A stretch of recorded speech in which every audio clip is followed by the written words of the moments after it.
ఒక సాధారణమైన ఉదయం, ఒక సాధారణమైన ఇల్లు. కానీ ఒక చిన్న గీజర్ పొరపాటు వల్ల ఇల్లు మొత్తం సినిమా సెట్గా మారిపోయింది.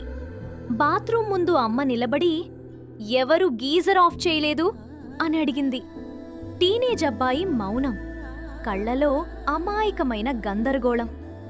నాన్న పేపర్ వెనక నుంచి 5 నిమిషాల స్నానమా, కరెంట్ బిల్లు అన్నీ చెప్పేస్తుంది అన్నాడు.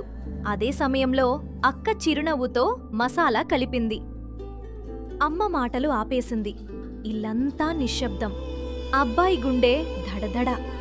కాఫీ కప్పు పట్టుకుని అబ్బాయి అడిగాడు, అమ్మా, కాఫీ? అమ్మ వెనక్కి తిరగకుండా, గీజర్తో కలిపి తాగు అని చెప్పింది. సాయంత్రం బిల్లు వచ్చింది.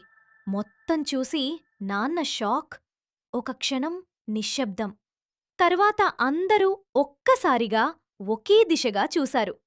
అబ్బాయి నవ్వుకుంటూ అనుకున్నాడు, కుటుంబం అంటే కరెంట్ షాక్స్ కూడా కలిసి తీసుకోవాలి.